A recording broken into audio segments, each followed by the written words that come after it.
wa asyhadu anna Muhammadan abduhu wa rasuluh. Ya ayyuhalladzina amanu taqullaha haqqa tuqatih wa la tamutunna illa wa antum muslimun. Fa inna asdaqal hadithi kitabullah wa khairal huda huda Muhammadin sallallahu alaihi wasallam wa syarrul umuri muhdatsatuha fa inna kulla muhdatsatin bid'ah wa kulla bid'atin dhalalah wa kulla dhalalatin finnar.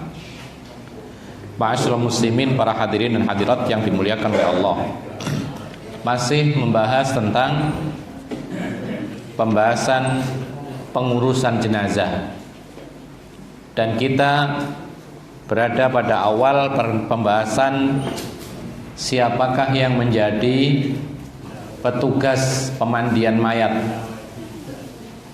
Dan telah kita ketahui bersama bahwa pada saat yang lalu yang paling berhak adalah orang-orang yang mengerti tata cara memandikan mayat, terutama dari keluarganya, sehingga tidak ada kesalahan-kesalahan yang akan terjadi dan haknya mayat itu terpenuhi. Karena mandi jenazah itu termasuk haknya mayat. Jadi meskipun orang sudah meninggal dunia, masih punya hak yang wajib ditunaikan oleh orang hidup. Termasuk diantaranya adalah menunaikan wasiatnya, itu haknya mayat, wajib ditunaikan oleh orang hidup. Kemudian membayarkan hutangnya ketika dia mati dalam keadaan punya hutang, lalu punya uang, punya harta. Ini mayat punya hak untuk ditunaikan. Kemudian termasuk juga menyolati jenazah, itu juga termasuk haknya mayat. Dan kalau bisa diperbanyak jumlahnya kaum muslimin, sehingga menjadi syafaat penolong dia pada hari kiamat. Kemudian termasuk mengantarkan jenazah, ini juga termasuk haknya mayat. Dan terakhir adalah menguburkan mayat, ini termasuk hak mereka, hak mayat yang wajib ditunaikan oleh orang hidup. Kemudian yang paling terakhir ya adalah mendoakan ampunan untuk sang mayat apabila mayat ini adalah orang Islam. Itu adalah termasuk haknya mayat. Oleh karena itu Rasulullah di akhir menguburkan mayat, maka Rasulullah memberikan peringatan, mengingatkan kepada kaum muslimin. Setelah menguburkan jenazah, Rasulullah berdiri kemudian mengatakan, istaghfiru li akhikum wasallallahu lahu tatsbit. Kata Nabi SAW, mintakan ampunan untuk saudara kalian ini yang mati ini, dan mintalah kepada Allah, yaitu ketetapan kebenaran di dalam menjawab apa itu? Menjawab fitnatul kubur. Karena orang mati dikuburkan, lalu akan ada fitnatul kubur, pertanyaan man rabbuka wa man nabiyuka wa madinuka. Apa agamamu, siapa Tuhanmu, dan siapa nabimu? Dan orang akan menjawab sesuai dengan amalannya di dunia.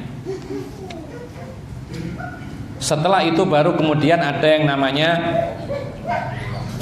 azab kubur atau nikmatul kubur. Mudah-mudahan kita semua termasuk orang-orang yang mendapatkan nikmat kubur.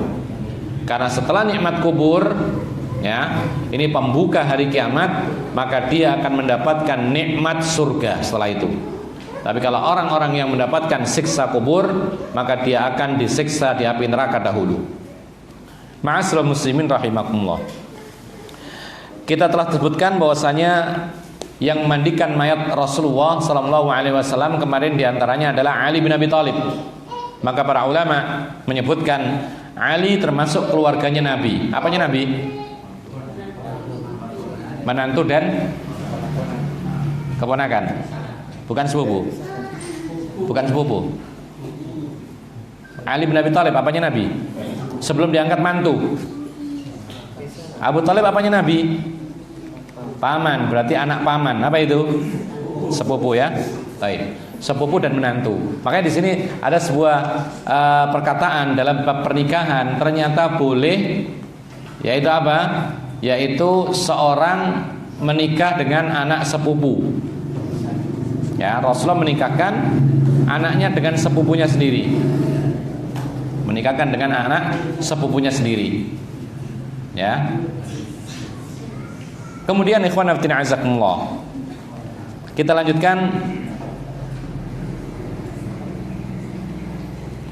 Berikutnya wayajibu an yatawalla ghusladz dzakari ar-rijal wal untha an-nisa wa yustathna min dzalika zaujani fa innahu yajuzu likulli minhuma an yatawalla ghuslal akhar. Ini tentang aturan. Beliau mengatakan wajib yang mengurusi mandi jenazah laki-laki adalah kaum laki-laki. Berapa orang kemarin? Ya yang cukup kira-kira.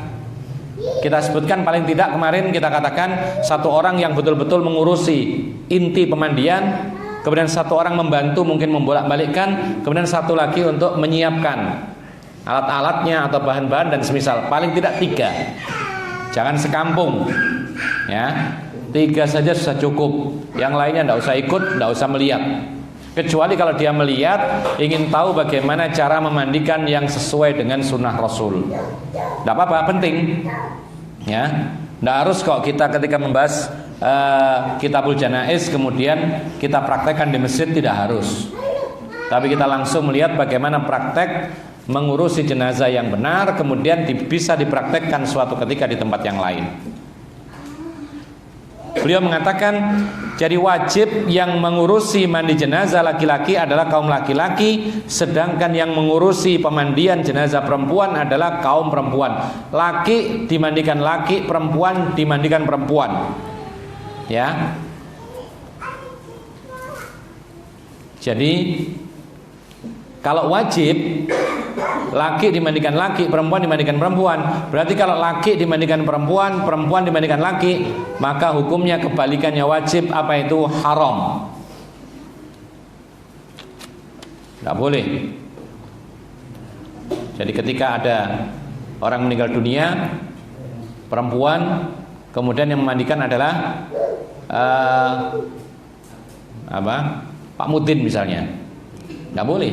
Meskipun dia memang bagian mengurusi jenazah, tapi ketika jenazahnya perempuan, dia bukan siapa-siapanya, maka tidak boleh, haram hukumnya. Bahkan para ulama mengatakan meskipun dia itu adalah mahramnya sendiri, tidak boleh. Ketika seorang laki-laki meninggal dunia, laki-laki, lalu dia punya bibi, maka bibi memandikan jenazah keponakan laki-laki, boleh atau tidak? Tidak boleh.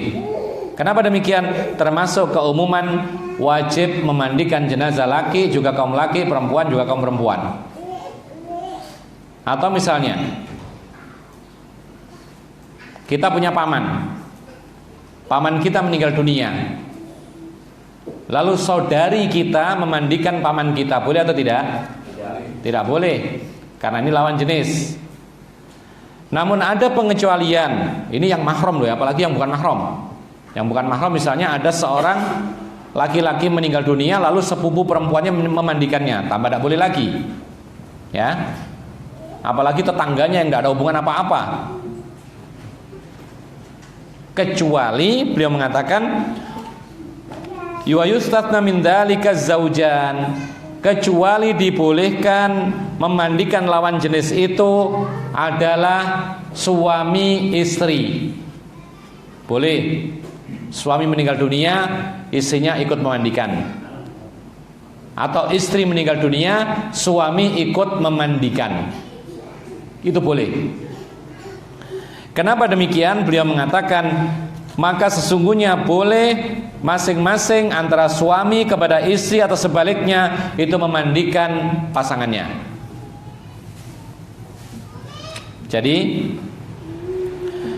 didasari oleh hadis dari Aisyah radhiyallahu anha qalat law kuntu istaqbaltu min amri mastadbartu ma ghasalan nabiyya sallallahu alaihi wasallam ghairu nisaihi. Aisyah mengatakan, seandainya aku hidup ya seperti kehidupanku yang telah lalu, maksudnya ketika seandainya aku itu hidup kemudian Rasulullah yang mendahului aku, Aisyah begitu mengatakan, seandainya aku diberi umur panjang sehingga menyaksikan kematian Rasulullah, maka tidaklah memandikan Nabi kecuali para istrinya. Perkataan ini, perkataan Aisyah, waalaikumsalam, perkataan Aisyah ini diketahui oleh semua para sahabat Nabi, baik laki maupun perempuan, sehingga masyhur perkataan ini. Bahkan terdengar oleh Rasulullah SAW, kemudian tidak ada satupun yang menolak, ya, meskipun akhirnya tidak terlaksana. Ternyata yang memandikan Nabi siapa? Ternyata yang memandikan adalah Ali bin Abi Thalib dan beberapa kerabatnya. Tapi perkataan Aisyah, andaikan aku masih hidup nanti, lalu Rasulullah mendahului aku ke meninggalnya, maka akulah yang akan memandikan dia, atau istri-istrinya lah yang memandikan dia. Perkataan ini ditakrir. Ini namanya takrir. Disetujui oleh Rasulullah SAW. Berarti ini adalah hal yang dibolehkan. Andaikan ada suami meninggal dunia, istri memandikan, itu boleh-boleh saja. Bahkan ketika istrinya itu adalah orang yang paling tahu tentang bagaimana memandikan jenazah, maka istrinya yang lebih berhak daripada orang lain, meskipun laki-laki. Kemudian wa anha, ini dalil bolehnya istri memandikan suami. Bagaimana kalau sebaliknya suami memandikan istri? Berikutnya hadis dijelaskan, wa anha, dari Aisyah pula qalat, beliau mengatakan, raja'a ilayya Rasulullah sallallahu alaihi wasallam min janazatin bil Baqi.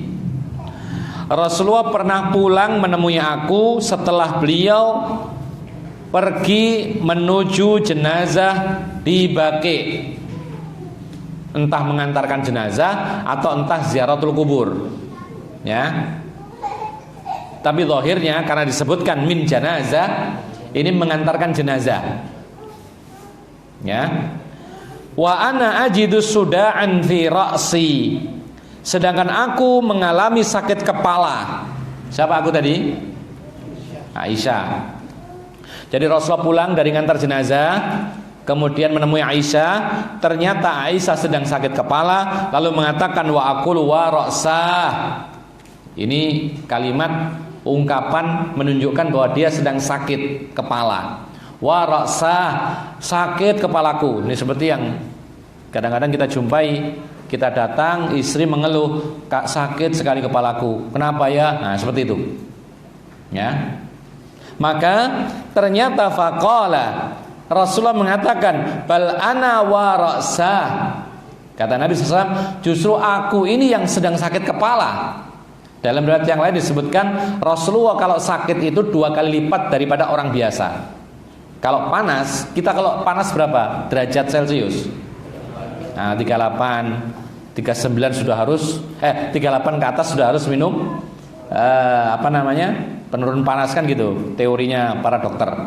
Nah, Rasulullah 2 kali lipatnya, berarti berapa itu? 38 kali 2. Nah, seperti itu disebutkan. Jadi Rasulullah kalau sakit itu 2 kali lipatnya laki-laki biasa, ya.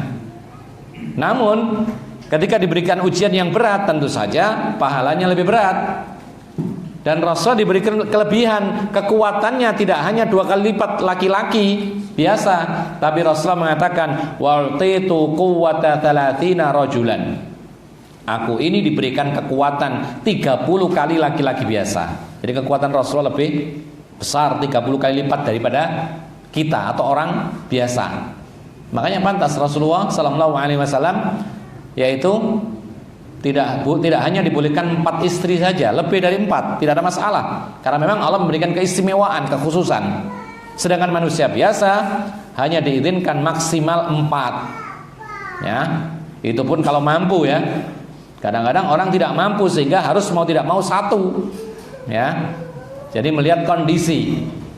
Nah, ma'asyiral muslimin rahimakumullah, ketika Rasulullah mengatakan justru aku yang sakit kepala, Lalu Rasulullah mengatakan, ma dharruki law mitti qabli faghassaltuki wa kaffantuki thumma sallaitu alaiki wa dafantuki.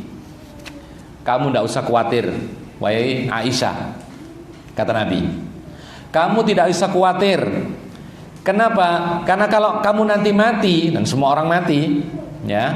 Kalau kamu nanti mati, aku yang akan memandikan kamu, aku pula yang mengkafani kamu, juga aku yang menyolati kamu, bahkan aku akan menguburkan kamu. Tidak usah khawatir, semua orang mati, bahkan aku akan mengurusi kamu. Kalau memang aku, yaitu kalau engkau memang mati duluan, wahai Aisyah. Ternyata yang mati siapa duluan?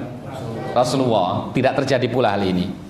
Tapi perkataan Nabi SAW sampai Rasulullah meninggal dunia tidak pernah diralat. Berarti di sini Rasulullah mengatakan, istri kalau meninggal dunia, suaminya memandikan, mengkafani, menyolati, bahkan menguburkannya, yang mengurusi. Dan ini merupakan perkataan terakhir Rasulullah, tidak pernah dirubah, sehingga ini adalah hukum pengecualian bolehnya laki-laki memandikan perempuan apabila suami dengan istri. Kalau yang lain tidak boleh. Ya.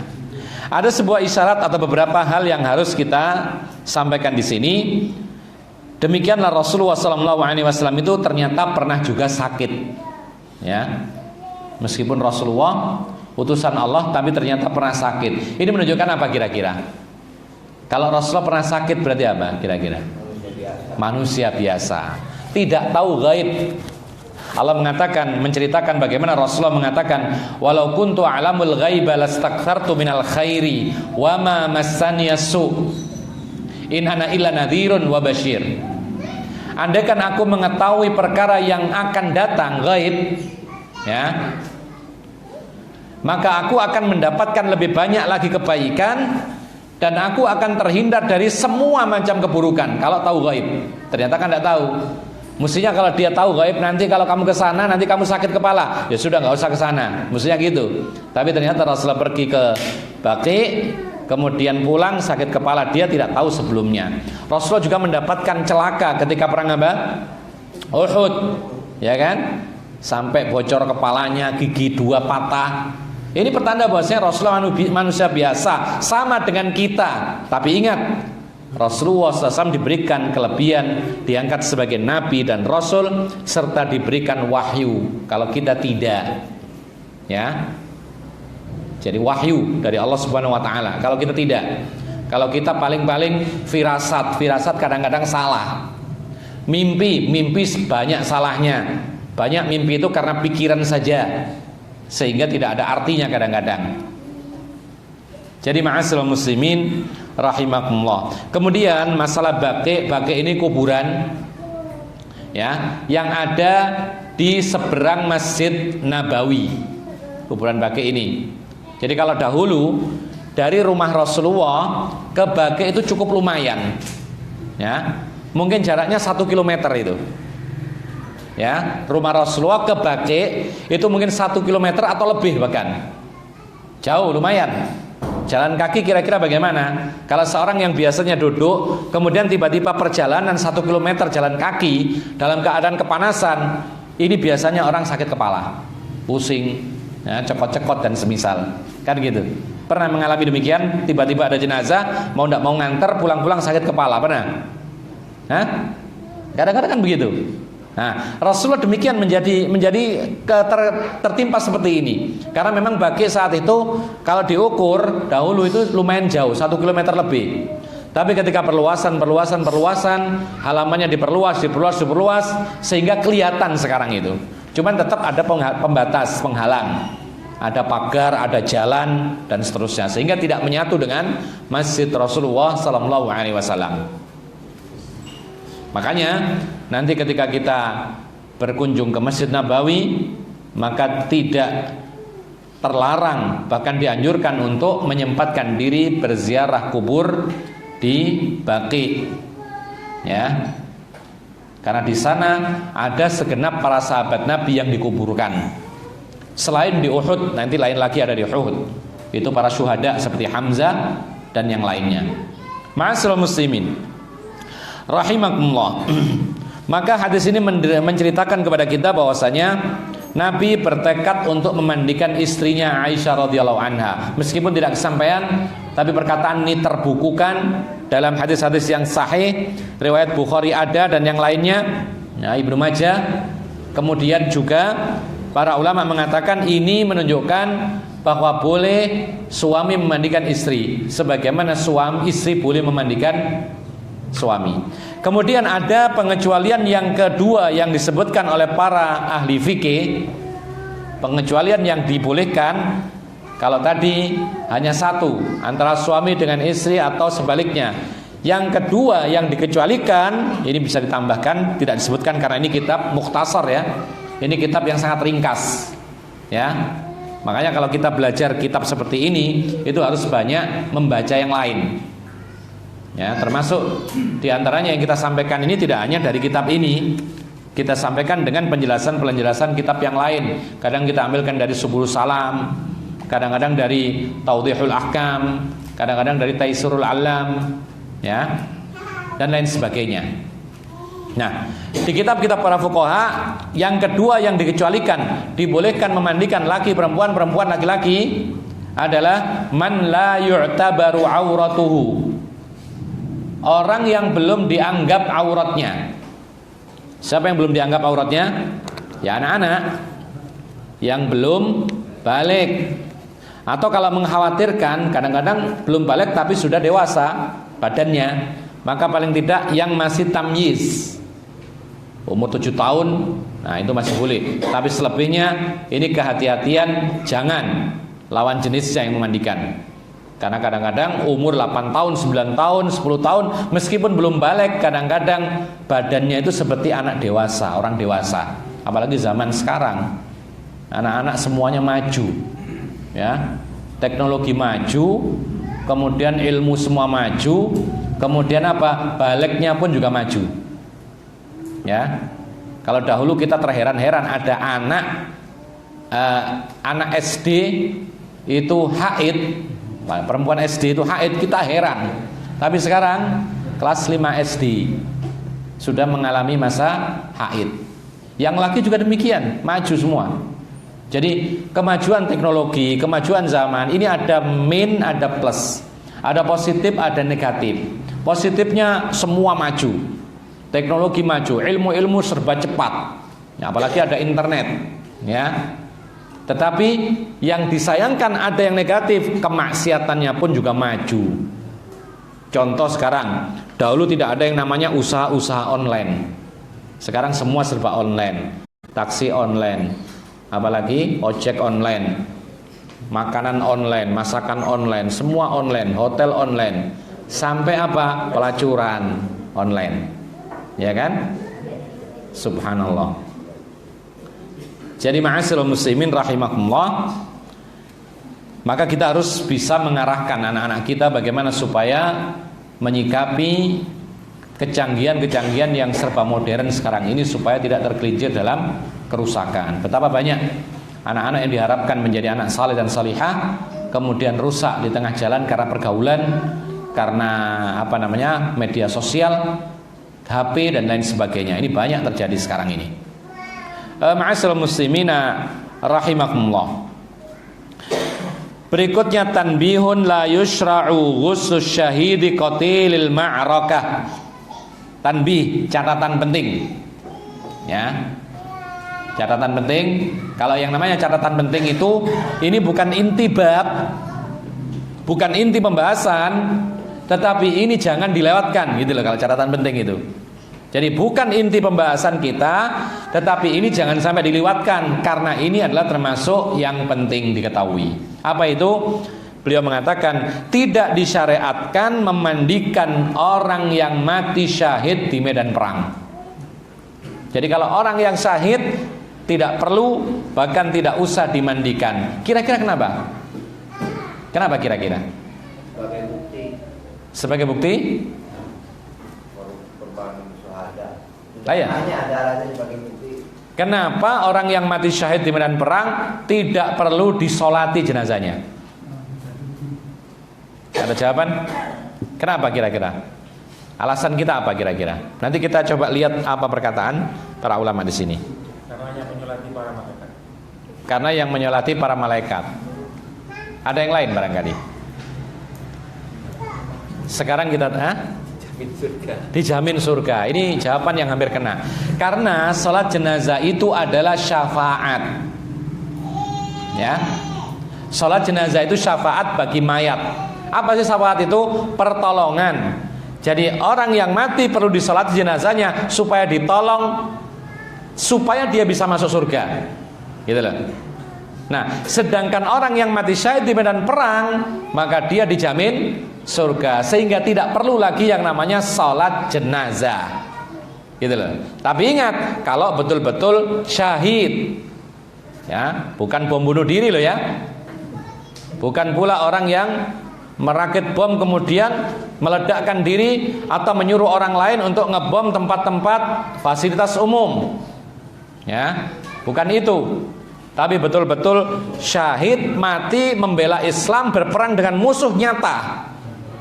Perang musuh dalam agama yang memerangi Islam. Ya. Mengangkat senjata, mengorbankan jiwa dan raga dan kekuatannya, lalu mati di medan perang. Musuhnya jelas, ya, yang diperangi jelas-jelas mengingkari Islam, jelas-jelas ingin membunuh kita. Itu yang dikatakan syahid apabila kita mati. Ya. Kemudian dipimpin oleh pemimpin yang sah, bukan pemimpin-pemimpin yang tidak pernah kelihatan. Ya, sekarang kan ada kelompok-kelompok jihadi, kemudian pemimpinnya tidak pernah terlihat di mana, tidak tahu mati atau tidak. Maka itu bukan jihad yang syar'i. Karena jihad dikatakan oleh sebagian ustadz kita, jihad itu tidak ada istilah jihad swasta. Ya, karena apa? Karena kalau urusan swasta dan tidak, itu urusan-urusan yang berkaitan dengan dunia. Tapi kalau masalah jihad, ini masalah agama, itu harus dipimpin oleh pemimpin yang resmi. Ya, karena ini kemaslahatannya berkaitan dengan jamaah, bukan pribadi-pribadi, bukan kelompok-kelompok, bukan golongan-golongan. Nah, ma'asyiral muslimin rahimakumullah. An Jabirin qala Nabi sallallahu alaihi wasallam udfunuhum fi dimaihim yakni yauma Uhudin walam yaksilhum. Nabi sallallahu alaihi wasallam mengatakan kepada para sahabatnya tatkala peperangan Uhud, ada sekitar 70 orang yang meninggal dunia syahid. Ya. Apa kata Rasulullah kepada mereka yang masih hidup? Kuburkanlah mereka bersama darah-darah mereka. Lalu Nabi sallallahu alaihi wasallam tidak menyolatkan mereka sama sekali. Bahkan dalam riwayat disebutkan, karena banyaknya jenazah dan sedikitnya kaum muslimin yang masih hidup, dan dikhawatirkan ini akan memudaratkan mayat-mayat yang sudah meninggal dunia. Kalau terlambat mengubur, maka Rasulullah memerintahkan dikuburkan dalam satu liang kubur 2, 3, 4 orang. Ya, ini boleh kalau memang kondisi mendesak. Apalagi ketika tenaga tidak mencukupi, seperti yang terjadi dahulu di Aceh, ya, ketika tsunami tahun berapa itu? 2004 ya. Itu kabar dari teman-teman yang ada di sana, itu mengatakan bahwasanya kami kekurangan tenaga, relawan kurang sekali, sedangkan mayat bergelimpangan ribuan. Ya, kalau dibiarkan, kalau kita pakai alat cangkul pelan-pelan satu-satu, tidak akan selesai mungkin berbulan-bulan. Ya, maka mendatangkan alat berat, dikeruk dengan lubang yang besar, kemudian dimasukkan berpuluh-puluh orang, ditata. Nah, ini ada aturannya. Yang paling dekat kepada kiblat adalah aqra'uhum Qur'anan, yang paling ahli Quran. Kemudian di belakangnya lagi terus begitu. Kalau memang harus dicampur dengan perempuan paling belakang. Ya, jadi data seperti sholat begitu. Ya, seperti itu kondisinya. Maka ini dibolehkan, dan itu terjadi pada syuhada Uhud. Ya, di Uhud. Nanti kalau antum sempat jalan ke Madinah, ziarah kota Nabawi, kemudian ziarah Masjid Nabawi, kemudian biasanya ada paket tur Madinah, diantaranya adalah mengunjungi kuburan syuhada Uhud. Ya, jangan dibayangkan kuburan mereka itu megah, kemudian dibangun kubah, kemudian dikerumbungi kelambu, kemudian ada lampu terang kelap-kelip. Ya, tidak. dataran luas, kemudian ada batu 1, 2, 3, 4 begitu saja. Kalau mau lihat-lihat di YouTube banyak, ya. Bagaimana kuburan syuhada Uhud. Ternyata luar biasa, tidak seperti di tempat kita. Ya. Jadi padahal mereka itu orang-orang dijamin surga loh ya. Yang pasti dijamin surga, tapi mereka perlakuannya di dunia hanya seperti itu. Karena memang Rasulullah mengatakan demikian. Menguburkan ya sudah, kembalikan tanah asal, kembali kemudian menggunduk, dibuat menggunduk, kasih tanda 1, 2, cukup. Nanti kena panas, kena hujan, akhirnya rata gitu. Nah sekarang rata semua, tidak ada yang menggunduk gitu loh. Ya. Nah kemudian ikhwan fillah azakumullah, Rasulullah SAW tidak menyolati mereka. Oleh karena itu mereka yang mengklaim ketika mereka berhasil meledakkan tempat-tempat yang dijadikan tempat kemaksiatan, ya, bar atau misalnya tempat yang lain, diskotik dan semisalnya, diledakkan, dibom, kemudian mati sekian puluh, sekian ratus orang, ya, seperti yang di Bali misalnya, bom Bali 1 dan semisal. Kemudian mereka yang mengebom itu ditangkap, kemudian ketika dihukum mati, ya, mungkin dahulu pernah ingat, dihukum mati, ditembak mati, kemudian dianggap sebagai mati syahid, ya kan? Kemudian apa? Ternyata dipulangkan ke rumahnya, kemudian disolati jenazahnya berjamaah, semua orang yang menunggu, lalu dikuburkan di kuburan rumahnya atau di kuburan umum di tempatnya. Ini adalah kontradiksi dengan pengakuan syahid. Ya, kalau seandainya syahid, dia mestinya dikuburkan di tempat dia mati. Mestinya, ya. Jadi di mana dia ditembak, ya di situ dikuburkan. Mestinya begitu. Lalu yang kedua, maka Rasulullah SAW memerintahkan tidak usah diganti pakaiannya, bersimbah darah dengan pakaian perangnya, pakaian jihadnya, itulah yang dikuburkan. Kemudian yang ketiga, ternyata mereka disolati rame-rame. Ya, maka ini pun juga kontradiksi. Padahal kalau memang dia itu syahid dan sebenarnya yaitu mati di medan perang, maka mestinya mereka dikuburkan di tempat meninggalnya, kemudian tidak perlu disolati karena sholat jenazah itu syafaat buat jenazah, sedangkan orang yang mati syahid itu sudah dijamin surga. Namun Rasulullah mengatakan akan diampuni semua dosa orang yang mati syahid dalam peperangan kecuali satu yang tidak bisa diampuni. Apa itu? Hutang. Ya. Jadi kalau ada orang baiknya kayak apa, kemudian perang, kemudian mati syahid, ternyata apa? Ternyata diurus-urus, ternyata dia itu berangkat perang karena meninggalkan hutang. Nah ini tidak akan masuk surga, ya. Atau orang-orang apalagi yang tidak ada jaminan surga, sudah tidak ada jaminan surga, banyak utang lagi matinya, lebih parah lagi, ya. Kemudian ma'asyiral muslimin rahimakumullah, sanian yang kedua, maksudnya yang kedua dari catatan penting. Kalau tadi catatan penting yang pertama masalah syahid di medan perang itu tidak perlu dimandikan, ya tidak dimandikan, kemudian dikubur di tempat syahidnya, bahkan tidak disolati, ya itu ada keterangan yang lain, tidak disolati mereka ini, tidak dimandikan, tidak disolati. Kemudian alasan yang berikut yang disebutkan oleh para ulama, karena mereka orang-orang yang mati syahid di medan perang itu yub'atsu yaumal qiyamati syahidan. Mereka orang-orang yang mati syahid dibangkitkan oleh Allah dalam keadaan berperang. Apa artinya? Yaitu lukanya itu mengeluarkan darah, warnanya darah, tapi semerbak baunya, bau minyak wangi yang paling wangi. Itu menjadi keistimewaan bagi orang yang mati syahid. Jadi orang yang mati syahid nanti, kenapa sih kok dikuburkan pakai pakaian perangnya? Tidak usah diganti kafan baru, karena nanti di hari kiamat dibangkitkan dalam keadaan seperti itu, berpakaian perang, kemudian luka-lukanya mengalirkan darah, mengeluarkan darah, warnanya sih warna merah darah, tapi baunya semerbak wangi. Jadi menjadi keistimewaan. Makanya para ulama mengatakan orang yang mati di atas sesuatu menjadi keistimewaan tertentu nanti hari kiamat. Orang yang mati dalam keadaan berhaji, ya, belum selesai hajinya, lalu mati di tengah hajinya, maka Rasulullah mengatakan yub'atsu yaumal qiyamati mulabbiyan.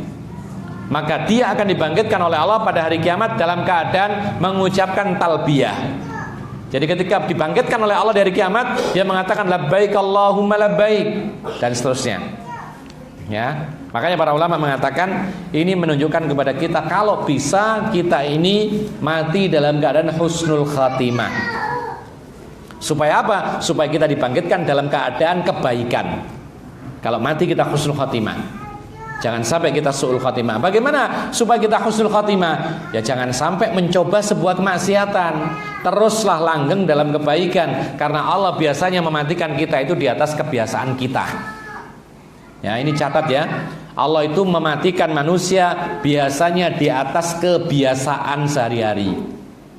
Orang sehari-hari ya meninggalkan sholat, maka matinya pas meninggalkan sholat biasanya. Na'udzubillah min dzalik.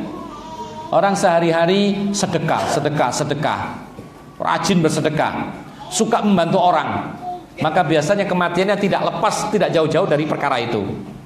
Pulang dari ngantarkan sedekah, meninggal. Sedang berangkat mau ngasihkan sedekah, meninggal. Sedang menggalang dana, meninggal. Tidak lepas daripada itu, karena kebiasaannya demikian.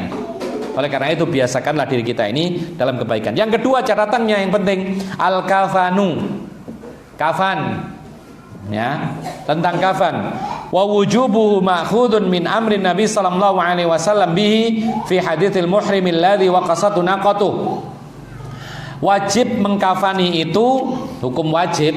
Jadi memakaikan kafan itu wajib. Itu didasari oleh perintah Nabi sallallahu alaihi wasallam, ya, kepada orang yang sedang ihram haji yang jatuh dari ontanya lalu mati. Rasulullah mengatakan igsiluhu bima'in wa sidrin wa kaffinuhu fi thawbaini. Kata Nabi sallallahu alaihi wasallam, mandikan dia dengan air bersama bidara dan kafanilah ia dengan 2 helai kain ihramnya. Jadi kafannya ditutupkan semuanya ke badannya, tapi dengan 2 helai kain ihram. Ya. Maka ini yang menjadikan hukum wajib dikafani. Jadi kalau orang Islam meninggal dunia harus dipakai kafan, ya, kecuali tadi yang meninggal mati syahid. Tapi kalau orang biasa yang lain itu wajib dikafani. Maka bukan termasuk cara Islam ketika orang meninggal dunia dipakai pakaian yang ada jabatannya, menunjukkan jabatan tertingginya. Ya, di sini ada pangkat-pangkat, pakai jas, pakai sepatu. Ini bukan dari Islam. Kalau Islam semuanya rata, dipakai kafan. Kemudian wal kafanu aw thamanuhu min malil mayyit walau lam yukhlif ghairahu. Kafan dan biaya kafan itu diambilkan dari harta sang mayat. Ini kewajiban kalau nggak ada yang beri. Kalau di tempat kita kadang-kadang ada disediakan ya, dari desa, ya, dari kelurahan itu ada iuran, ya, iuran semacam ini. Nanti siapa saja yang meninggal dunia dikasih, dan yang dikasih sama. Maka berarti tidak perlu ngambil harta dari milik mayat, sudah disediakan, ya. Bahkan itu iuran, sumbangan. Boleh nggak seperti ini? Boleh. Tapi seandainya kalau tidak ada sumbangan demikian, maka untuk membeli kain kafan diambil dari harta mayat. Kenapa demikian? Karena ini untuk menunaikan haknya mayat. Kecuali kalau ada orang yang nyumbang seperti anaknya, kemudian atau keluarganya dan semisal. Insya Allah ada kalau seperti ini, ya. Nah, kemudian meskipun seandainya tidak meninggalkan harta kecuali hanya cukup untuk beli kain kafan, maka itulah yang dibelikan. Misal orang ini miskin, ya, meninggal dunia, tidak punya rumah, tidak punya kendaraan, tidak punya apa-apa, hanya punya uang 50.000, mati, ya. Kadang-kadang kan gitu, ada orang sebatang kara, perantauan, tidak tahu dari mana, tiba-tiba kecelakaan meninggal dunia, dicari keluarganya, tidak ada semuanya. Ya, KTP dilihat Islam, berarti di sini dikuburkan di kuburan kaum muslimin yang ngurusi orang Islam. Tidak ada harta sama sekali di dompetnya, hanya cuma 50.000. Itulah uang yang dipakai untuk membeli keperluan mayat tersebut, termasuk diantaranya kafan. Ya. Kemudian li hadithi Khabbab bin al-Ard qala hajarna ma'an nabi sallallahu alaihi wasallam naltafisu wajhallahi fawaqa ajruna 'ala Allah faminna man mata lam yakul min ajrihi syai'an wa minhum Mus'ab bin Umair wa minna man aina adlahu thamaratuhu fa huwa yahdibuha qutila yauma Uhudin falam najid ma nakfinuhu illa burdatan. Dan ini didasari oleh hadis Khabbab ibn al-Ard. Beliau mengatakan kami hijrah bersama Nabi SAW berharap wajah Allah, sehingga kami mendapatkan pahala dari Allah. Maka di antara kami ada yang mati dan belum mendapatkan hasilnya sedikit pun.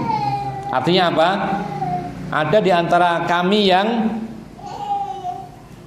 ketika hijrah ke Madinah belum merasakan rasa aman, belum merasakan Islam itu merata di Madinah, dan belum bisa memenangkan kembali kota Mekah, lalu perang meninggal. Ini namanya belum mendapatkan pahala di dunia, tapi dia pasti mendapat pahala di akhirat. Ya.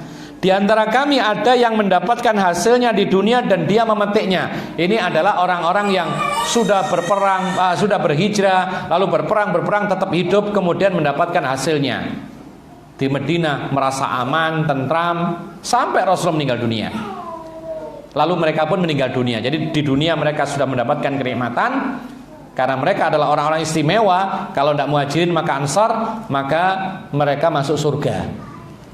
Kemudian beliau mengatakan qutila yauma minhum Mus'ab bin Umair. Di antara mereka adalah Mus'ab bin Umair. Mus'ab bin Umair ini termasuk orang yang belum merasakan kenikmatan yang sempurna di kota Madinah.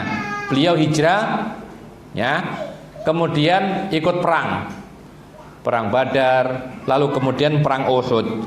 Ternyata ketika perang Uhud beliau terbunuh.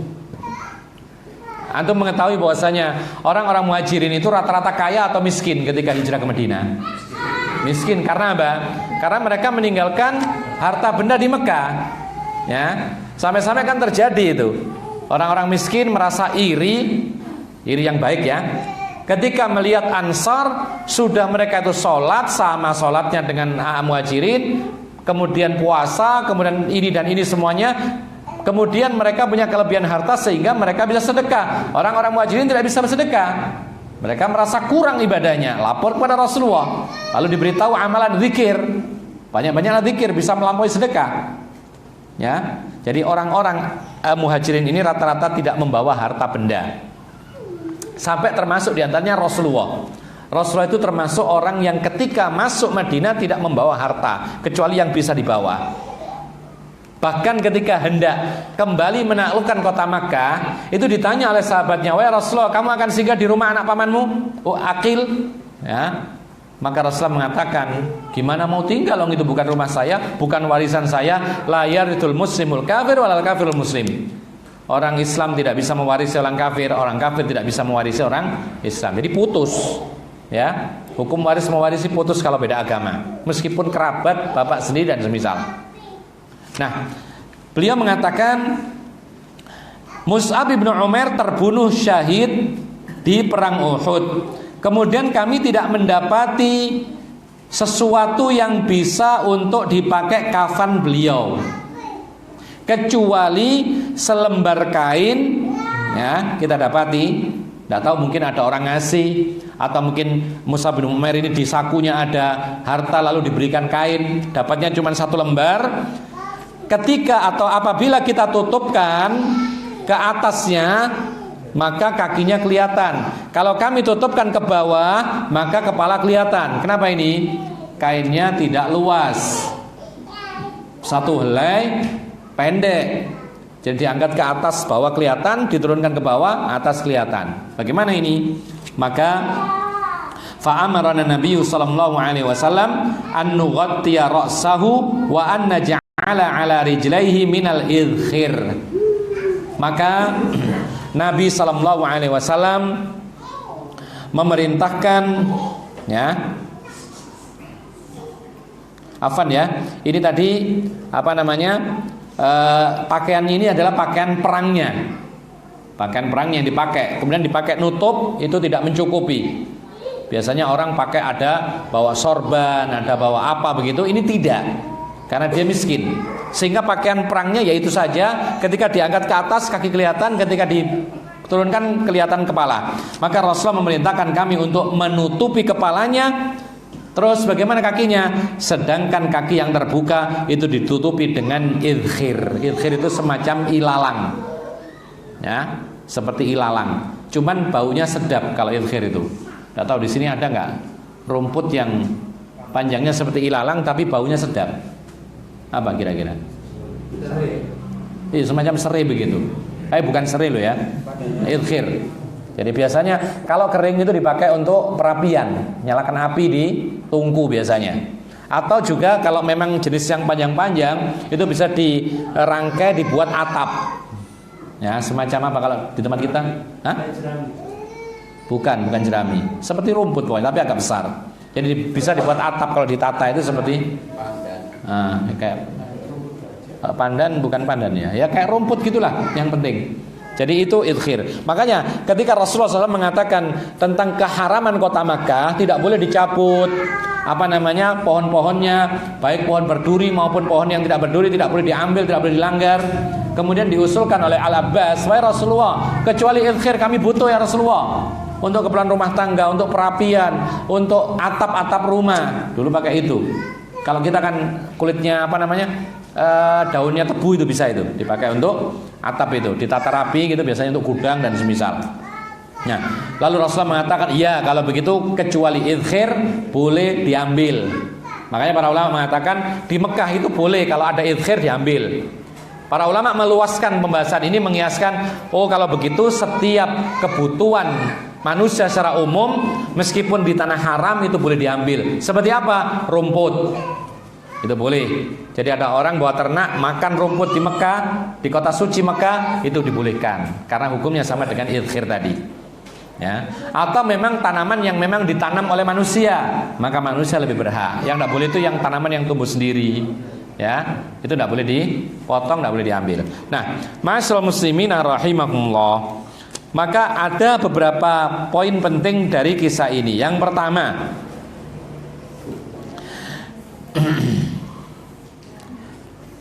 ternyata kafan itu wajibnya adalah satu helai. Yang paling wajib adalah satu helai, dengan syarat bisa menutup semua tubuh mayat. Ini yang wajib. Selebihnya hukumnya sunnah. Makanya nanti ada pembahasan tentang kafan itu adalah ada sunnah-sunnah kafan. Ya, di antaranya nanti warna, jumlah, ya.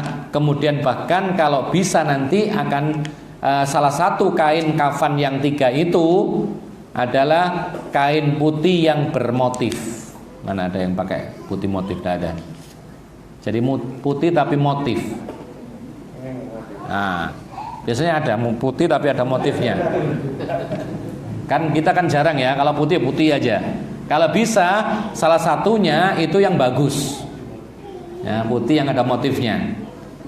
Bukan bordiran, motif aja, motif gitu. Karena kalau ada. Nah, tadi anak lupa pakai itu kan buat contoh kan enak tadi. Nah, taib.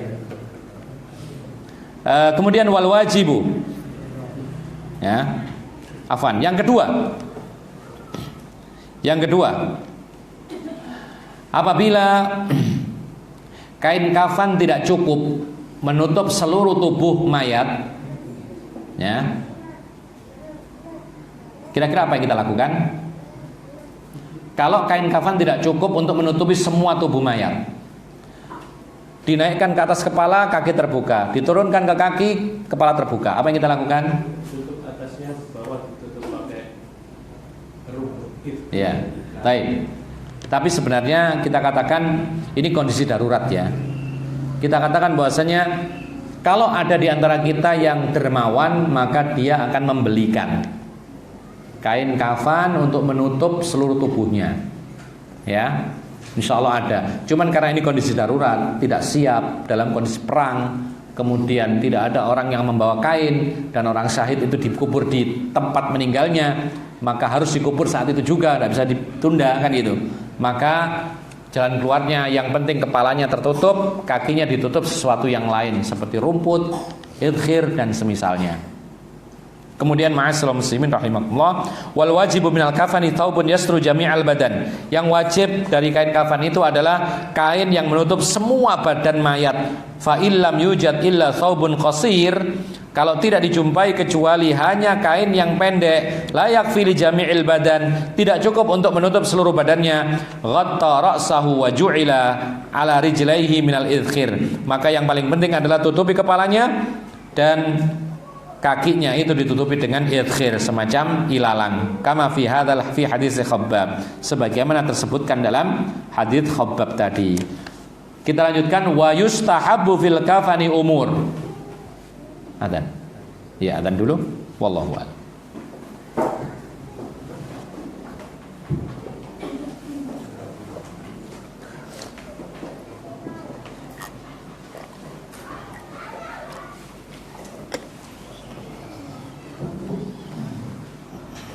Allahu Akbar, Allahu Akbar, Allahu Akbar, Allahu Akbar. Asyhadu an la ilaha illallah.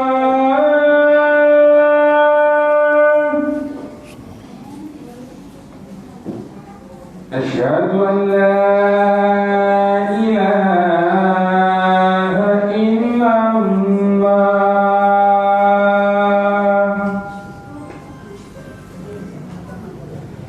Asyhadu anna Muhammadan Rasulullah.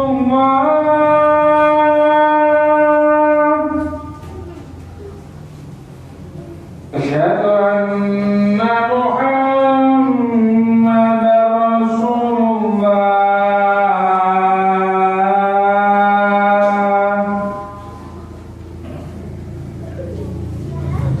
Hayya 'alas shalah,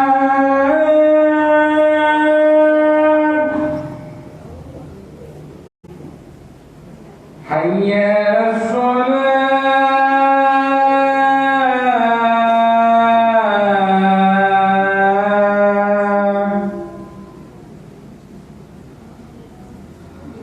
hayya 'alal falah,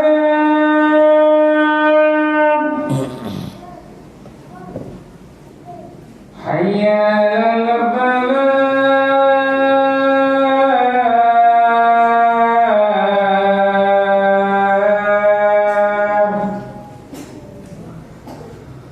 Allahu Akbar,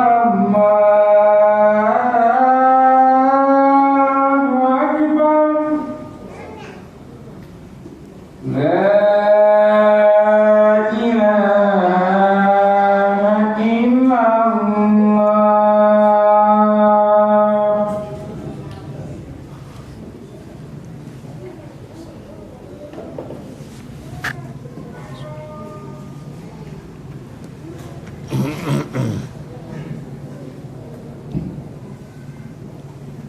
Kita lanjutkan. Berikutnya, wa yustahabbu fil kafani umurun. Dalam masalah kafan disunahkan beberapa perkara. Al-awwalu, yang pertama, al-bayadu, warna putih. Liqaulihi sallallahu alaihi wasallam, ilbasu min thiyabikumul bayad fa innaha khairu thiyabikum wa kaffinu fiha.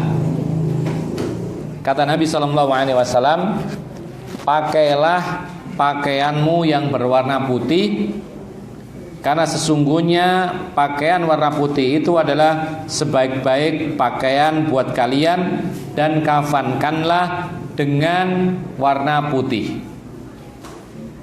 Hadis ini menunjukkan kepada kita bahwa ada perintah Rasulullah mengenakan pakaian warna putih. Ya. Maka dari itu para ulama mengatakan seorang laki-laki disunahkan memakai pakaian berwarna putih. Tapi ingat, perkataan yang ada dari kalangan para ulama itu sunnah, bukan wajib. Ya. Kalau sampai mewajibkan itu berlebihan. Karena ada kadang-kadang itu. Kalau pengajian harus semua putih, tidak ada dalam Islam demikian. Tapi sunnah, ya. Andaikan dia tidak memakai putih, tidak ada masalah. Taib. Jadi kalau sunnah berarti kalau dilakukan itu berpahala, kalau tidak bukan berarti makruh, apalagi haram. Ada sebagian pemahaman yang salah. Kalau orang tidak melakukan sunnah maka pasti jatuh ke makruh. Tidak benar.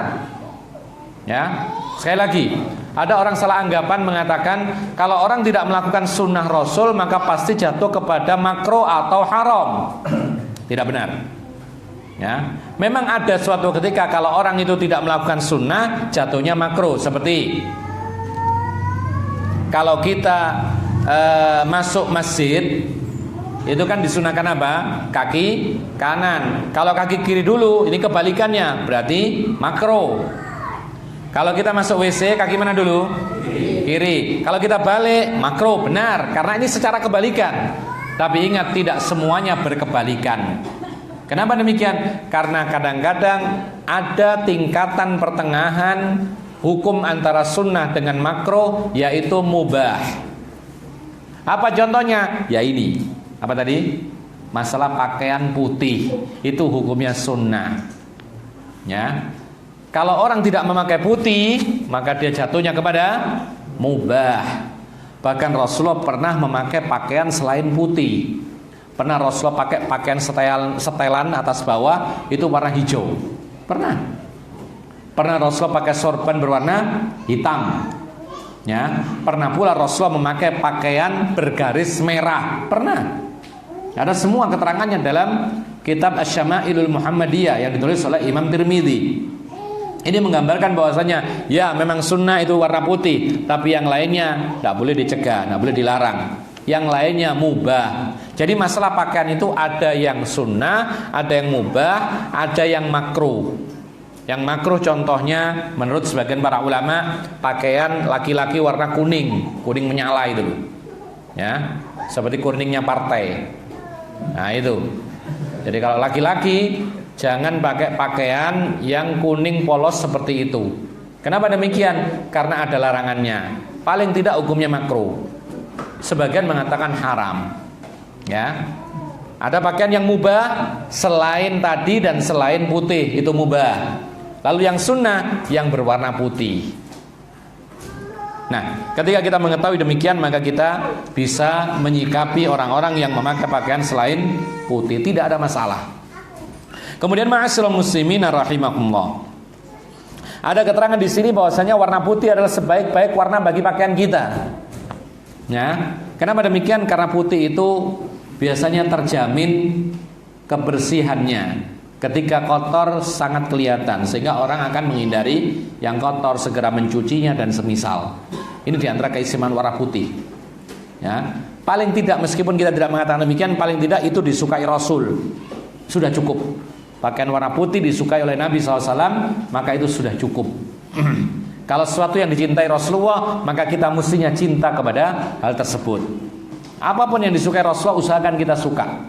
Apa yang dicintai Rasulullah? Selain masalah kain putih, minyak wangi. Ada yang gak suka minyak wangi? Mungkin ada. Paksakan diri kita untuk menyukai minyak wangi atau parfum. Kenapa? Karena itu adalah bagian dunia yang dicintai oleh Nabi SAW. Kalau kita mencintainya karena ngikuti Nabi, pasti dapat pahala. Apalagi? Bersiwak. Ada lagi yang disebutkan imra'atun salihah, zaujatun salihah, istri yang salihah. Itu yang dicintai oleh Nabi. Ya. Apa? Ya. Kemudian ikhwan fillah azakumullah. Namun para ulama mengatakan berbeda antara orang hidup dengan orang mati. Kalau orang hidup bisa berganti-ganti pakaiannya, kadang putih, kadang merah, kadang putih, kadang yang lainnya, tidak ada masalah, ya kan? Karena dia masih hidup bisa berganti-ganti. Tapi kalau orang mati tidak mungkin diganti-ganti, maka tidak ada jalan lain kecuali warna putih kalau mayat. Dikafani dengan warna putih karena tidak mungkin diganti-ganti. Oh seminggu ganti, besok kafannya ganti warna ini. Nah, sebulan lagi ganti lagi tidak mungkin, ya, karena pasti akan menyakiti mayat. Sedangkan menyakiti mayat itu adalah sama dengan menyakiti dia ketika hidup, sebagaimana dalam kata Rasulullah. Jadi ketika mayat itu sudah dikuburkan atau ketika seorang itu sudah meninggal dunia, maka tidak ada jalan lain kecuali pakaian itu berwarna putih, tidak perlu ganti-ganti. Kemudian Al-Thani yang kedua, kaunuhu salasatu aswabin. Ya, jumlah kain kafan itu 3 helai. Maksudnya 3 helai itu semuanya bisa menutup loh ya, bukan separuh-separuh. Ya, kemudian disambung-sambung, bukan. Satu lembar ini kalau bisa menutup semua badannya mayat, kemudian di ujungnya ada kelebihannya bisa diikat, bawahnya juga ada kelebihan supaya tidak terbuka. Nah, itu nanti dilapis 3 kali. Satu pertama dibungkus rapi, yang kedua demikian, yang ketiga demikian. Bukan langsung 3-3-nya dilipat, tapi satu persatu caranya. Ya. Nah, ma'asyiral muslimin rahimakumullah, li hadits Aisyah radhiyallahu anha anna Rasulullah sallallahu alaihi wasallam kufina fi thalathati athwab yamaniyah bidin sahuliyah min khursuf laisa fiha qamisun wala imamah. Didasari oleh hadis Aisyah bahwasanya Rasulullah SAW dikafani dengan 3 helai kain kafan dari negeri Yaman, semuanya berwarna putih, sahuliyah dari kampung namanya Sahul. Di Yaman ada namanya Sahul. Itu produksi kain dahulu, sekarang tidak lagi. Jadi dahulu pada zaman Nabi, kain yang paling istimewa itu datangnya dari Yaman, terutama dari daerah namanya Sahul. Kalau sekarang dari mana? Kain paling bagus dari mana sekarang? Hah? Kain paling bagus dari mana? Ya? Nah, maksudnya dari di dunia gitu loh. Yang terkenal. Nah, masa Cina? Mungkin Jepang, ya kan? Yang terkenal mereknya, antum enggak tahu ngikuti jenis kain ternyata ya. Ya, ada dari Jepang itu bagus, dari ini bagus. Jadi kalau di Saudi Arabia, itu orang kalau mau menjahitkan baju, itu yang ditanya, "Yapani?" gitu. "La, sini." La, begitu dia bilang. "Bukan ini adalah sini itu Cina." Dia tanya, "Ini kainnya Jepang?" "Bukan, ini Cina." "Oh, enggak mau." Gitu. Kalau Cina enggak mau, kalau Jepang baru mau mereka. Ya. Jadi kain terbagus kalau di sana itu dari Jepang. Tidak ada masalah dengan masalah ini, tapi kita melihat bagaimana Rasulullah dikenakan kafan 3 helai, semuanya berwarna putih, dari Yaman, daerah Sahul, min kursuf, terbuat dari bahan katun. Nah ini, jadi bukan bahan apa? Apa saja bahannya kain itu? Tetron bukan. Terus wol, tetro apa namanya? Ya wol, apa polyester, ya. Satin dan lain sebagainya, bukan itu. Tapi dipakaikan kain dari jenis atau dari bahan katun. Kita tahu ya katun bagaimana kalau dipakai lebih apa? Lebih dingin, ya. Itu diantaranya. Tidak ada di dalam kafan itu gamis dan tidak pula imamah. Artinya tidak mengenakan gamis dan tidak pula mengenakan imamah. Tidak pakai gamis, tidak pakai imamah. Jadi di dalam kain kafan ini tidak memakai apa-apa, langsung dibungkus kain kafan 3 helai. Yang ketiga nanti masalah khusus ini yang kita sampaikan tadi, bahwasanya kalau bisa maka 1 helai, terutama yang paling luar, itu adalah kain putih yang ada motifnya. Artinya lebih bagus daripada kain yang polos tadi. Nanti akan kita jelaskan lagi. Wallahu a'lam. Mungkin nanti bulan depan ada yang pakai kain yang putih tapi ada motifnya, bukan bordir ya, yang ada motif yang mungkin garis-garis atau apa gitu. Nanti, enggak, antum baju antum yang pakai salah satu aja gitu. Nah, nanti biar kita tunjukkan yang lain seperti ini loh kira-kira gitu. Ya, wallahu a'lam. Mungkin ini yang bisa kita sampaikan, dan apabila ada yang bertanya kami persilakan, ada sedikit waktu untuk pertanyaan. Iya, monggo. Sholat mayat adalah hak mayat pakai syafaat. Ya. Ada, saya dengar hadis bahwa disolati 40 orang yang ahli tauhid. Ahli tauhid atau 3 shot, mana yang benar? Ya. Ada pertanyaan, ketika dikatakan salat jenazah adalah syafaat bagi jenazah, pertolongan bagi jenazah pada hari kiamat. Lalu ada hadis, ma min muslimin yamutu fayaqumu ala janazatihi arba'una rajulan la yusyrikuna billahi syai'an illa syafa'ahumullahu fi. Riwayat Muslim. Ketika ada seorang muslim mati, syaratnya harus Islam dulu ya. Ya, kalau bukan Islam tidak mungkin disolati 1000 orang pun tetap saja masuk neraka. Ya. Jadi kalau ada orang Islam mati, kemudian yang menyolati jenazahnya 40 laki-laki, mereka tidak pernah menyekutukan Allah, maka pasti 40 orang ahli tauhid ini akan menjadi penolongnya hari kiamat. Syafa'ahumullahu fi. Allah memberikan hak menolong bagi mereka untuk mayat ini. Berarti di sini apa? Berarti di sini ada isyarat kalau bisa jangan terlalu sedikit yang menyolati jenazah. Paling tidak 40. Kalau seandainya 40 nanti yang 20 masih menyekutukan Allah, tambah lagi kalau bisa. Kira-kira yang ahli tauhid ada 40 kalau bisa. Ya, bahkan para ulama mengatakan jikalau ditunda sebentar supaya terkumpul lebih banyak orang, maka ini boleh. Karena apa? Menyegerakan jenazah itu haknya mayat, menyolati jenazah dengan jumlah banyak juga haknya mayat, berbenturan. Maka dikalahkan menyegerakan ini demi hak yang lebih penting. Ya. Jadi misal jenazah ini meninggal dunia pada waktu kapan misalnya? Subuh meninggal dunia. Sekarang kan cepat informasi itu. Kirim satu grup, semua grup-grup yang lain nyebar. Telah meninggal dunia Fulan bin Fulan waktu subuh ini, ya. Maka menyebar. Orangnya tahu ketika mau berangkat kerja, ya kan? Nah, sekarang gini, kalau disolatkan jam 7 pagi atau jam 8 pagi, maka kebanyakan orang pergi bekerja. Ya. Tapi kalau seandainya pas zuhur disolatkan, itu mereka berbondong-bondong menyolati jenazah ini karena mereka bisa datang karena itu adalah waktu istirahat. Mana yang dipilih? Tunda sampai zuhur supaya mayat ini mendapatkan hak lebih baik, yaitu disolati oleh sekian banyak kaum muslimin. Ini yang pertama.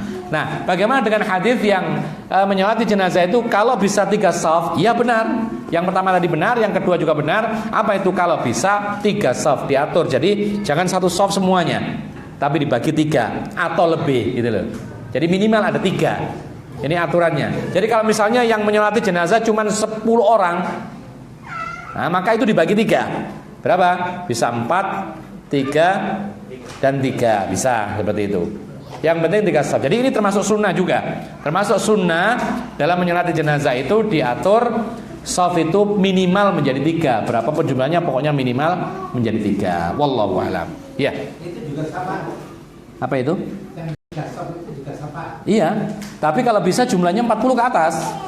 Gitu loh. Kalau bisa jumlahnya 40 ke atas. Ya. Jadi berapa pembagiannya? Tidak ada masalah. Tidak perlu dihitungi satu-satu, tidak perlu. Ya. Jadi dimudahkan insyaallah. Ya, silakan. Nggih. Pak, kainnya itu boleh dijahit atau enggak? Kalau aku kadang-kadang Disambung. Ya. Bolehkah kain kafan dijahit? Jawabannya ya boleh. Apalagi kainnya kalau sempit. Ya. Tidak ada larangan. Jadi mayat atau kafan untuk mayat ini bukan kain ihram. Berbeda hukumnya. Kalau masalah ihram itu tidak berjahit, maksudnya adalah tidak dibentuk dengan pakaian keseharian. Itu kalau ihram ya. Tapi kalau untuk jenazah tidak ada larangan sama sekali, baik dijahit maupun dijahit terserah. Yang penting yang wajib dilakukan yaitu kain yang lebar, disambung atau tidak sambung terserah, kemudian menutup semua badannya ketika dilipatkan kepada badannya. Itu yang paling penting. Wallahu a'lam bishawab. Ada yang lain? Ya. Itu pas saya kalau memandikan mayat itu mayatnya dipangku. Itu sesuai syariat tidak? Dipangku sama 3 orang. Siapa yang memangku? Keluarganya. Laki sama laki. Laki sama laki, wanita sama wanita. Taib. Kalau memang keluarganya yang mahram, laki dengan laki, maka itu dibolehkan. Jadi di sini nggak ada aturan terkhusus ya. Yang penting bagaimana supaya mayat itu mendapatkan haknya. Kalau memang dengan cara demikian itu dirasa bisa lebih bersih, ya silakan. Tapi tidak harus seperti ini. Ya, dibuat sebuah tempat ada keranda atau ada tempat semacam apa namanya? Nah, jadi ketika dituangkan air dia akan turun ke bawah airnya, nah seperti itu. Tapi kalau memang dipangku oleh 3 orang dan semisal yang jelas itu adalah apa namanya, laki sama lakinya, maka ini dibolehkan. Tapi tetap aurat ditutup. Aurat mughalladhah, aurat yang berat itu ditutup. Ya, itu dibolehkan. Wallahu alam. Assalamualaikum, Ustaz, pingin punya kitab Al-Wajiz tapi susah dapatnya. Di mana kitab ini banyak dijual biar ngajinya bisa nyimak dan di rumah bisa dikaji lagi. Di Surabaya ada tokonya. Mungkin ada yang koordinator mungkin dari sini ya. Mungkin dibelikan gitu. Ada banyak kitab ini di toko-toko kitab ada. Di Surabaya itu ada di daerah dekat ini apa namanya? Di dekat pos polisi Semampir itu. Al-Wadi itu ada itu. Kita sering ke situ itu. Ya. Atau di toko-toko buku yang lain mungkin ada. Atau bisa pesan, apalagi sekarang serba canggih kan, tinggal telepon aja. Atau mungkin nanti yang bertanya ini bisa saya kasih nomor teleponnya. Ya, insya Allah nanti ini saya kembalikan kertas ini dengan nomor teleponnya insya Allah. Tinggal menghubungi saja, ada WA-nya juga nanti bisa dikirim. Atau mungkin barangkali ada yang koordinator membelikan sebagian. Bahkan ada juga terjemahannya sudah ini. Ya itu sebagian ada yang bawa kayaknya. Ya, wallahu alam. Mungkin ini ya. Iya. Dalam memandikan tadi Ustaz. Ya. Karena yang memandikan itu kurang mengerti, artinya rumput-rumputnya itu tidak lengkap Ustaz. Apa contohnya yang kurang? Misalnya harusnya mandi besar ya Ustaz. Itu hanya tidak diwudukan dulu, tapi dia langsung disiram Ya. selesai begitu. Tapi kena semua badannya. Tapi kena semua badannya. Berarti sah, sekedar sah. Ya, tetapi kurang sempurna. Seperti orang mandi jinabat, langsung nyemplung ke kali. Kalinya bersih. Niat mandi jinabat, lalu keluar, sah?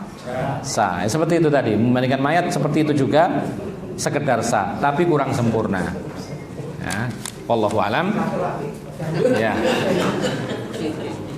Tapi kan nggak boleh jihad itu partikulir. Jihad apa? Oh iya. Ya.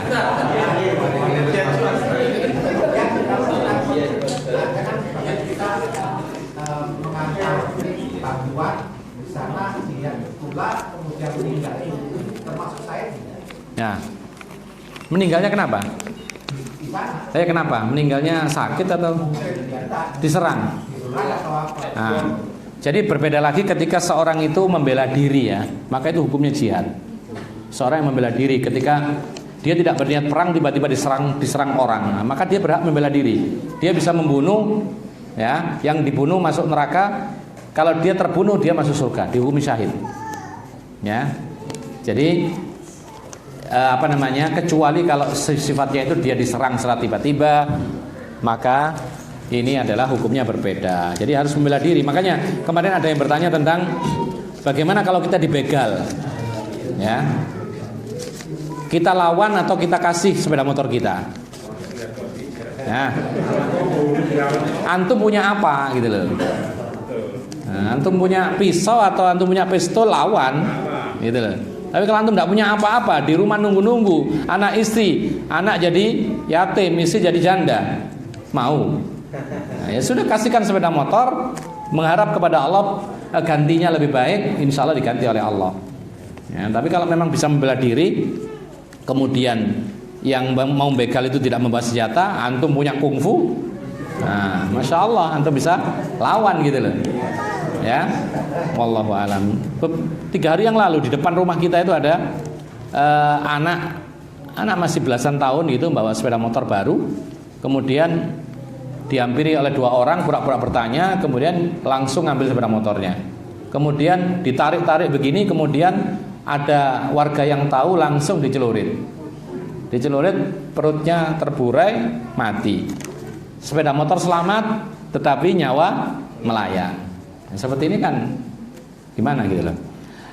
Yang terakhir atau yang lebih dari terakhir, hukum imunisasi yang sekarang sering dilakukan di sekolah-sekolah. Apakah putra-putri kita boleh diikutkan? Harus. Ya, harus. Karena ini juga untuk kebaikan bersama. Mungkin yang bertanya perlu membaca tentang data-data yaitu penyakit virus yang berkaitan. Kalau sekarang ini difteri ya.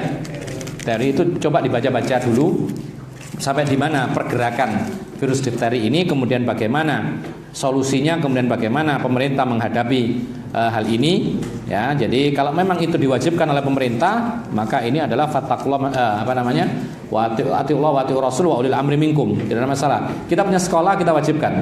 Kecuali orang tua yang tidak menghendaki, maka orang tua dipersilakan untuk mengisi formulir pertanda tidak mau diimunisasi dengan alasan yang jelas. Itu ada. Tapi kalau tidak ada alasan, kita lakukan seperti itu. Wallahu a'lam. Bahkan mungkin ada di antara kita yang mengatakan bahwasanya imunisasi berarti kurang tawakal. Tidak. Syekh bin Baz, mufti Saudi Arabia yang dulu yang sudah meninggal, ya, yang sebelum sekarang ini, beliau pernah ditanya tentang imunisasi, vaksinasi dan semisalnya. Maka beliau menjawab bahwasanya iya. Lalu ditanya dalilnya apa? Ada dalilnya. Rasulullah SAW melakukan penjagaan sebelum terjadi apa-apa. Coba lihat berdalilnya bagaimana. Beliau mengatakan Rasulullah sebelum tidur beliau biasa membaca ayat kursi, Muawwidzah, kemudian Al-Ikhlas, termasuk diantaranya bacaan-bacaan yang lain, dan itu adalah ruqyah. Ruqyah itu menjaga, ya, menjaga diri sebelum terjadi apa-apa. Kadang-kadang ruqyah ini untuk menghilangkan yang sudah ada, mengusir.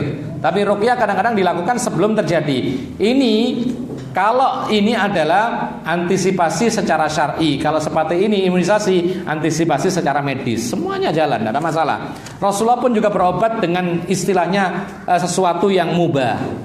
Rasulullah minum obat. Minum apa contohnya? Habatus sauda dan lain sebagainya. Ya, kadang-kadang juga meruqyah. Jadi ada sisi-sisi yang sifatnya itu duniawiyah tetap dilakukan Rasulullah. Jadi imunisasi kalau memang itu program pemerintah, maka kita harus sami'na wa ata'na, selagi itu adalah untuk kebaikan bersama. Adapun isu-isu dikatakan bahwasanya ini programnya Yahudi atau apa? Ya, babi dan semisalnya, maka ini hanya isu saja, tidak terbukti.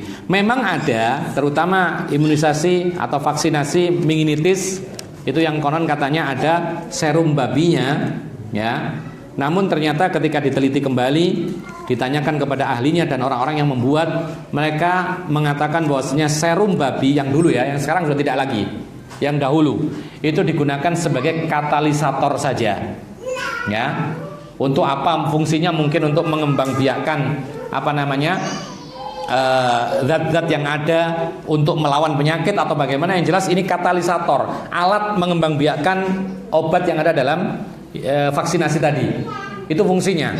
Kemudian ketika jadi vaksin, maka ketika diteliti kembali, nol serum babinya itu, nihil, tidak ada, ya.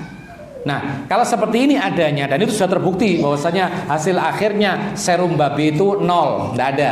Kalau seperti ini demikian, maka ini adalah dibolehkan dalam Islam. Karena apa? Dahulu Rasulullah SAW mengizinkan untuk makan binatang yang namanya jalala kalau sudah berubah. Jalala itu adalah binatang pemakan kotoran, sehingga kalau dimasak masih ada bau kotorannya, maka najis. Lah, supaya menjadi halal, ditaruh di tempat yang suci beberapa hari, kasih makanan yang bagus sampai hilang warna, bau, dan rasa kotoran itu, lalu kemudian dimakan boleh. Karena apa? Karena sudah hilang hal-hal yang haram. Seperti ini pula dengan vaksinasi meningitis secara khusus tadi. Dan itu dahulu. Kemudian mereka mengatakan masih digali untuk pengganti serum babi ini sebagai katalisator. Dan sekarang sudah digunakan yang bukan dari serum babi. Allahu a'lam. Seperti ini, insyaallah. Jadi